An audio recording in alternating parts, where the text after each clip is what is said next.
Hey guys, I'm back with round 3 from the 2019 Gibraltar Masters tournament. This round I was playing against Grandmaster Humpy Koneru, who is a famous player, really strong. And this was my first time playing her, my first time preparing for her. And yeah, I was definitely looking forward to this game. She is mainly a d4 player, so I was definitely expecting the King's Indian. And she typically goes for the fianchetto variation, or sometimes the h3 line. But here she went for one of the classical systems with the e4, d6, bishop e2, and castles. And then she played this move, bishop e3, which I definitely wasn't expecting. But it turns out she's played this once before. Okay, so this is not a new move for me. I played knight a6. And here white has a couple options, but she goes for knight f3. And then after some thought, I decided to play e5. And essentially we're transposing to the Gligorich system. So mainly this would occur from the move order knight f3, e5, and then the Gligorich here is bishop e3. Then black has a lot of options. The main line is like knight g4 or e takes d4, or I think c6 is a move. Knight a6 is also a very common move here that I would play. And so we get the game position. So I wasn't too concerned about this. I was still familiar with the line. But during the game, I had a suspicion that she was planning on taking on e5 here, which is not supposed to be the most challenging try for an advantage. But I had seen her do it before in similar positions, and I figure not everyone wants to play like a closed position. For instance, after castles, one of the main lines for black is c6. Which I've played a lot, and I have a lot of games here. And then here white's main line is to play d5, knight g4 is typically the response, bishop g5, f6. Yeah, ChessBase never wants to play the most, the actual move when you click on a square. Bishop h4, and then c5. And this is a pretty theoretical battleground, but yeah, not everyone wants to play these super blocked up positions with white, where black is eventually just trying to get this like huge kingside attack rolling. So yeah, d takes c5 I think is a stylistic choice, just trying to play a more open position, but one where the structure is still relatively fixed. And now queen c2. Grabbing the pawn on e5, this usually doesn't work due to knight takes e4. I'm not sure if black should take on d1 first or not, but in any case, knight takes d4 usually wins the pawn back. So instead white played queen c2. And now I have to make a choice here, because the e5 pawn does need to be defended. The move I would really love to play is c6, because this is, I think, an important move for black to cover the d5 square. And it allows the queen to go to e7 without having to worry about knight d5. Oops. The problem with c6 is that white can just grab this pawn. And now knight takes e4, queen takes e4, and the knight on e5 is protected, and black has nothing. So the pawn can be taken. Also, another important line here is that if queen a5, which I was trying to figure out during the game, going back with the knight allows black this pretty common tactic, knight takes e4. And the knight simply can't be taken because of bishop takes e3 check, and black is picking up the rook in the corner. But instead, after queen a5, white doesn't have to retreat. White can play f4, keeping the knight on e5, which keeps the bishop on g7 blocked, and so now knight takes e4 doesn't work. White can just recapture with the queen. And so here white is just keeping the extra pawn and is doing very well. Okay, so c6, this was my first intention, but it was kind of out of the question. And I knew this line is not supposed to be, again, the most challenging, but I wasn't exactly sure what to do. I hadn't looked at it in a long time, mainly focusing on like the main lines with d5 and so on. As it turns out, the best move is probably knight g4. And actually, she had a game against Ju Wenjun in this a couple years ago, which I should have really been familiar with, but I think she's only played this line once or twice, so I kind of missed it in the preparation. Bishop g5, f6, rook d1. This is still the game, and here black played queen e8, but actually queen e7 was more accurate. And it's kind of weird, it like runs into knight to d5, at least it seems that way, but black has queen c5 hitting f2. White has to cover with bishop h4 and then c6. The knight is going to be pushed back. And this is actually a common idea in this line. We see this kind of in the game as well. So yeah, rook d1, queen e8, then they had a sharp battle. I think white had a big advantage at some point, and then black ended up winning. One interesting moment after knight f6, c5, c6 is that here I think white played some move like e takes f5, but instead, according to Stockfish, it was better to grab on a6. Just ruin black's pawns, play rook d6, and white has a huge advantage here. So the reason I bring this up is that this actually happens in my game from yesterday. And so it seems like she kind of improved on her play from before. I mean, just a theory, maybe not. So after some thought, I eventually go with the move knight h5. Because I want to defend the e5 pawn with my bishop, and I'm planning to play knight f4. I think it's a pretty typical idea, but it's probably not the most accurate. I think after knight g4, black has better chances of equalizing there. Okay, so rook d1 is played. I think it's a natural move. And then here I have to choose between queen e8 and queen e7. So I end up making the wrong choice, I think. I probably should have played queen e8. After queen e7, c5, this ends up good for white, and this was the game. My main idea with queen e7 is to try and like provoke knight d5, which I felt like correctly would be fine for black, because I just step back queen e8, white probably castles, and then I can play c6, and the knight has to go back anyway. So knight c3, queen e7, and black really hasn't lost anything. So that was my idea, but she spent some time here and played c5, which is a very concrete move, and definitely the best move in the position. So now I push c6, because I want to cover the d5 square. Of course, knight takes c5 is losing due to knight d5. So c6, and then of course bishop takes a6. And then we get the same structure that she could have gotten in her previous game. So again, yeah, I don't know if she actually remembers that game. It was a couple of years ago. But she kind of like goes for it in the classical game.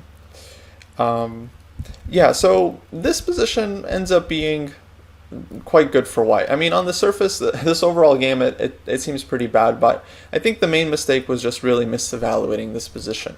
During the game, I felt like white is probably better, but black should have some compensation in terms of having the light squared bishop and being able to create play on the light squares. But I think I pretty much overestimated black's play here, and if white plays correctly here, black just doesn't get anything, and white just has a big advantage. So I think this was the main mistake, but I did have some chances later on. Instead, okay, queen e8 was probably more accurate here. Now the queen is worse placed on e8, but at least I'm going to get c6 in, and then I'll get to play queen e7, and black will get a pretty reasonable position. And this loss of tempo is usually not such a huge deal in these positions. So if white just plays the same thing with c5 and tries to take the knight on a6, here it's a little bit different. So the key line is that black can play knight f4. White probably takes this one, and then takes on a6, and b takes a6. And here, if my queen is on e7, as would be the case in the game, white could play the move knight d5 and just get a big advantage, and black's queen actually has nowhere to go. From e7, if it goes back to e8, then c7 is hanging. If it steps on the d file, then white has knight b6 and is winning a lot of material. But here, with my queen already on e8, apparently I have this extra move, bishop f5. Which, this is why the tempo makes all the difference in the world. White isn't in time to castle and play rook to e1, and after a move like knight d2, I have queen e5, hitting the b2 pawn and also threatening queen takes d5. So this is like computer lines.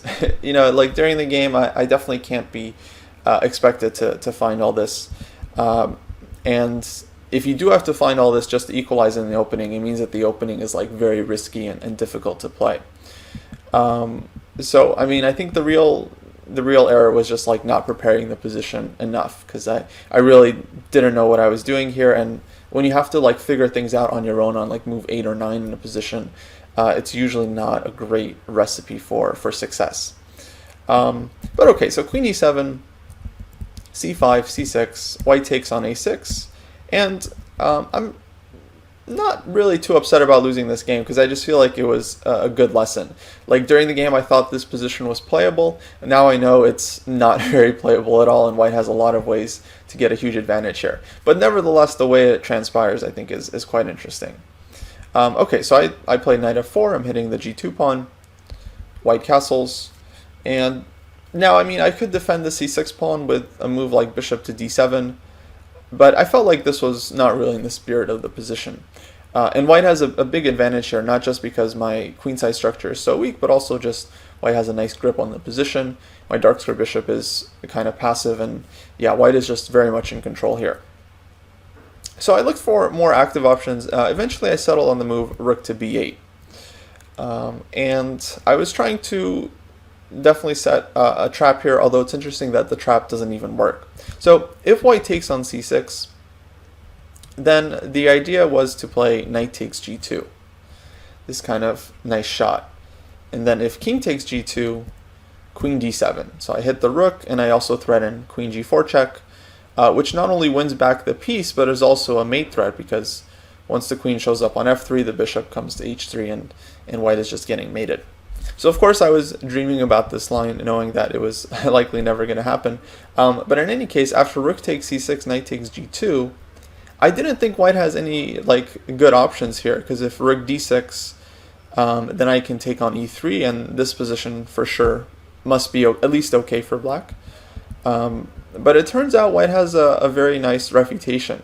And I'd encourage you guys to pause the video and try to figure out for yourselves, because this is really great training your tactical vision. So white to play and win basically.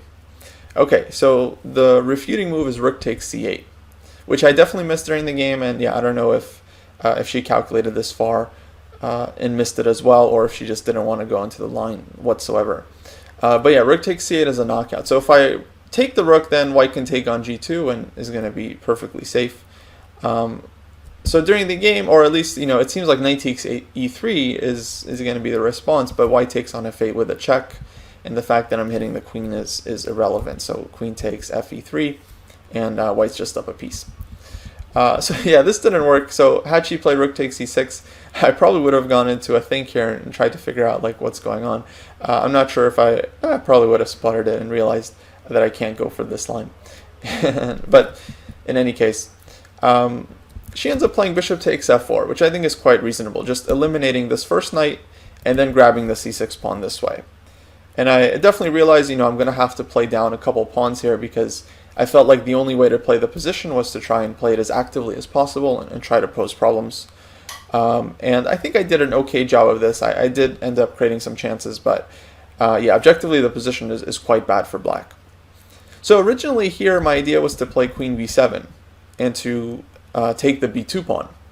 But then I realized white has this move knight d5, so I can't take the rook because knight e7 check. This is an important theme. And then if queen takes b2, white trades queens, and I would really love to take with the rook here, but the problem is, again, knight e7 check, and white is winning the bishop on c8. So I can take on b2 with the bishop, but during the game I kind of realized correctly that this endgame is very, very problematic for black. White is just in total control. This knight on f3, it's like controlling all of these important center squares. The knight on d5 is very good. The rook is super active. White's second rook can come to either b1 or c1 if the bishop moves. And yeah, white's c-pawn here is just very strong. So black's two bishops here are open. They feel like they could be very active pieces, but I think they're just lacking targets. So they're both kind of empty bishops, which is interesting. Whenever I play bishop b7, white moves the rook, and then if I take on d5, white recaptures with the pawn and just gets these two connected passers, and that's kind of a difficult situation for black. So yeah, I didn't want to play this endgame. I figured I have to keep the queens on the board, so I played bishop g4, hitting the knight, and then knight d5. So an important tempo, queen e8. Now I'm hitting the rook, I'm hitting the b2 pawn, and I'm hitting on f3, but the rook isn't really hanging because of knight e7 check again, so white just plays b3, which is absolutely the best move in the position, just securing the structure. Okay, now I played king h8, so knight e7 check is no longer a thing, and white plays rook takes a6, grabbing a second pawn. So, okay, 2 pawns down, bishop takes f3. At least I got white to double the pawns in front of the king, so I can pretend to have some counterplay here. And my idea was to go queen c8. So I'm hitting the rook, and I want to go queen h3. Sorry, my mouse is super slow. And try to create some threats, like the f3 pawn is a potential target. Maybe I can even play like g5 and g4 and try to open things up.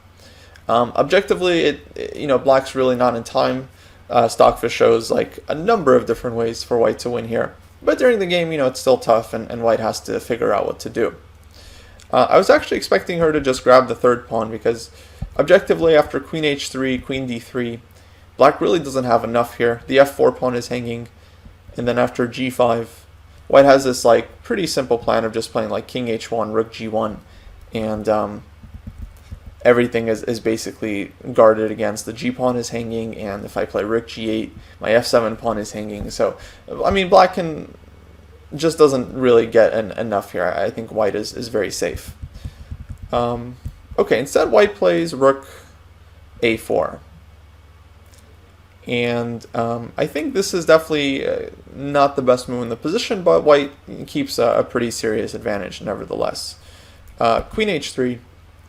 And I was really surprised here, because I thought white should play queen d3 and just defend the pawn, but instead she took on f4, allowing me to take on f3 and then knight g2.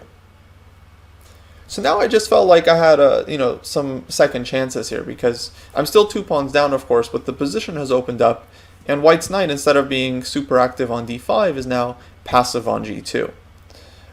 So her idea is just to keep the knight in front of the king, defend everything very solidly, and then just use the extra pawns to win the game.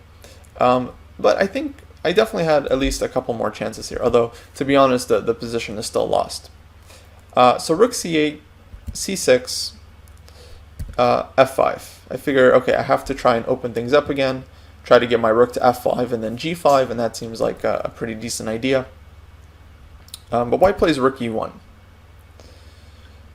I took on e4, and this is definitely a key moment here, because white definitely has to be careful and keep this f2 pawn defended, especially after the rook just went to e1. So there were some ways for white to go wrong here. For instance, I'm already threatening rook takes c6, and if queen takes c6, I have queen takes f2, and then queen f1 with a checkmate. So if white plays rook takes e4, for example, I'll take on c6, and well, I've gotten rid of white's most dangerous pawn, and here I'm only 1 pawn down, and yeah, I mean, this would be really difficult for white to win, even after like queen e2. Trading queens, some endgame like this, I mean, clearly black is worse, just healthy pawn down, but white has a ton of work to do to win this one, and I have a lot of pieces on the board, and I can always try to like create counterplay. So very difficult for white to really convert that, I think. And then same for rook takes e4 this way. I think just rook takes c6, and here it's actually even worse for white, because I have rook c1 check in the position too. And then finally, after the move rook e3, which I was definitely hoping for, I again have rook takes c6. So f2 is still a problem, and if white takes on f3, black is okay here in this endgame. I'm actually winning all of my material back, equal pawns, knight e3, rook b2, let's say, and black is fine. The bishop is coming to c5, and black has enough activity with the pieces to hold equality here. So yeah, what to do for white? I think this is another key moment to pause the video and try to find the best move. Checking with the engine, I believe there was only one move that's clearly winning for white, and unfortunately for me, she found it. And that's the move rook c4. Just securing the pawn on c6, and now black just doesn't get any of these rook takes c6 tricks. And white can take on e4, at our leisure. So I played bishop e5. At this point, I kind of burned all my time realizing that I just have no more ideas in the position. So it's a big problem. I mean, the e4 pawn is hanging to this rook taking on e4, next move. And then if I play a move like rook fd8, so preventing rook takes e4 because rook d1 check, white can now take with the queen because f2 is no longer hanging. So I'm just kind of stuck here. I tried bishop e5, rook takes e4, queen f6. And my only hope here was that my opponent was now approaching in pretty heavy time trouble. After f4, bishop d6, knight d5, queen f7. This is move 30. And I think she was down to just like a few minutes left here, like 2 or 3, to make 10 more moves. So there's still a lot of ways white can blunder in the position. And I actually had a chance here that I totally missed because I was also approaching time trouble as well. So queen c3 check was played, king h7, and now I'm just trying to hold like super steady, and just hoping that somehow white, gives me a chance to get my pieces into the king side, but it never happened. Knight e3, rook e8. So I was actually quite happy with this move because at first, thought it seems like black shouldn't be allowing like any trades of pieces because white is just up a clear pawn or 2 pawns and it seems to be dominating. But I realized if I trade off a pair of rooks, it's actually harder for white to keep everything defended. So I'm kind of trading off a key defending piece, this rook on e4, and then white is left with kind of more open space that black can try to infiltrate. So I think this was actually a really interesting idea. So now she played a4. And after some thought, so it wasn't just like like impulsive move. So she definitely calculated something here. And I realized I could win a pawn with rook takes e4, rook takes e4, bishop takes f4. Whoops. In this position. But then I noticed queen b4, and I got very concerned because it's a double attack on my bishop and rook e7. I have bishop takes e3 check. But rook takes e3, and I still can't take on c6 because of rook e7. Or so I thought. So I expected I had to place a move like, I don't know, rook c7 here or something. And then white plays like queen e4 and just like totally consolidates, pawn up, and black just doesn't really have many chances here. Still holding, but it seems like dead lost. I mean, definitely better compared to what I got in the game anyway. So even if this was all I saw, I should have still gone for this and just hope for some chances here. But in any case, it turns out I actually can take on c6, as pointed out by Stockfish to me just not too long ago. And then if white plays rook e7, I have rook c1 check.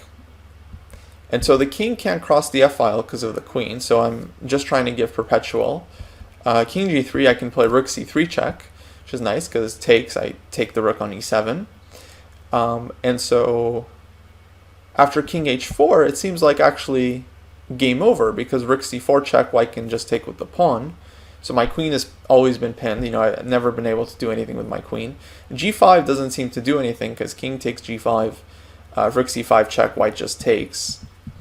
But I have this amazing move, king h6, and it turns out black is winning because g5 is a mate threat, and my queen is not touchable anymore, but is also not pinned. So I'm also threatening like, whoops, queen f2 mate, queen f6, and so on. And so white is just dead lost. Queen takes c3. I have queen f4 check, king h3, and queen g4 mate. So this was pretty incredible, actually, that I had this. It turns out rook takes c6 is not the only move even to equalize. If I play king h6, just getting out of rook e7, apparently black is okay here as well. And that actually makes sense because white's king is so open. Like a move like rook e7, I play queen somewhere, queen f6 or queen f5. And then I'm just threatening all kinds of perpetual checks and rook takes c6, and black is basically, seems like it should be okay here. Although queen d2 check is kind of annoying, so I'm not too clear about this. In any case, after rook takes c6, this is kind of like an amazing resource, and I think there's actually a good chance that it could have happened in the game because, again, she played a4 like clearly having calculated something. So I think she was well aware that the f4 pawn was hanging. And at first glance, this move queen b4, it looks very good. I mean, takes, and like rook e7 is coming, and black's king is just like very exposed. But yeah, so had I found this resource, this would have been amazing. Now the interesting thing here is that king g3, rook c3 check, king h4. If this all happened, this would have been move 40. So it is possible I could have won the game, before the time control, the second time control kicked in. But I'm pretty sure my opponent, being an experienced GM, would have just repeated moves here once, and then got into the time control, and then started thinking, and would have realized, okay, king h4 is not possible, and then the game would probably end in a draw by repetition. So yeah, again, I don't know exactly what her intentions were after bishop takes f4. The engine points out some move queen c5. Maybe this was her idea instead of queen b4. Queen c5 actually does look stronger, but still, even here, after a move like rook e8, white's advantage is not decisive like immediately, and white would still have to be super accurate here to keep the advantage. Just because like rook takes c8, queen takes c8, and my queen is trying to infiltrate and start giving a perpetual check. So it's really not an easy position for white to play. In any case, I again thought I was kind of losing in that line, so I just played bishop c7, hoping to maybe place the bishop on b6, king g2. I pushed a5 because I have nothing else to do basically. Finally, white trades on e8, rook takes e8, and rook d4, threatening to play rook d7. So I played rook e7. I mean, here the game is already kind of over because white has everything covered and is threatening to penetrate. Queen c4. So if queen takes c4, knight takes, and everything is covered, and I can't take on e3 because my queen is hanging. So I played queen e8, and then knight d5. This was a nice finish. At first glance, it seems crazy because it's like allowing a rook e2 check, but after king f3, white is threatening knight f6 check, and white is also threatening to take the rook. And so black is just lost. Not to mention the bishop on c7 is hanging. Although not really, because if white took, I would have queen e3 mate. So I tried to make this work. I thought I would have queen e6 here at first, covering the check, and actually threatening like queen g4, but I just forgot that like my rook is hanging, so this would not have been possible. So after knight d5, I ended up going with rook e6, which is at least setting one more trap, because knight takes c7. Now I get rook e2 check, and then after king f3, I have queen e3 mate, so white has to be very careful about where the king moves. King f1, rook e1 check, king f2 is also impossible because of queen e3. So basically we would get a draw by repetition here. The difference in this line being that white's king wasn't already on f2, and in the other line black's rook was on e3, king on f2, and so I didn't have rook e2 check anymore. But here, yeah, black is fine. But she found a very strong move to win the game, and I would encourage you guys to pause the video one last time to try and find the cleanest winning move from white's point of view. Okay, and that move was rook e4. So I totally missed it. I wasn't really at this point. I definitely wasn't really looking for moves anymore. I was just kind of trying to survive. But yeah, it's a really nice move. The rook, of course, can't be taken because knight f6 check. I have to move the king. And white doesn't even win material here, but after knight takes c8, rook takes c4 takes, ends up with a completely winning endgame. Bishop takes f4, c7, and I have to give up the piece. So, yeah, at this point black is just lost. I could have resigned here, but because it's move 39, I just played one more move, bishop d6. I actually meant to play bishop d8, but it doesn't even matter because knight f6 check anyway is winning in just every position. Bishop takes and can just take the rook. I think with the queen, yeah, instead I play bishop d6, knight f6 check, and now yeah, I'm just losing the queen and game over. So yeah, definitely a very, very tough game. I'm a little bit unhappy I didn't at least try this one last chance with rook e4, bishop takes f4, though I'm guessing had she found queen c5, then I probably would have just lost anyway, so it's not a huge deal. But yeah, the biggest mistake I think was, apart from the preparation, just not really evaluating the position correctly after bishop takes a6, b takes a6. I thought I'm getting compensation here with a light squared bishop. At least I've seen positions before similar to this where that does happen for black, but white is just doing too well here. So yeah, tough game, but okay, I can definitely say I learned a lot from this one, and hopefully I'll do better in this line the next time. All right, I think we'll wrap up there. If you haven't subscribed to the channel yet, please do, and I'll see you in the next one. Take care.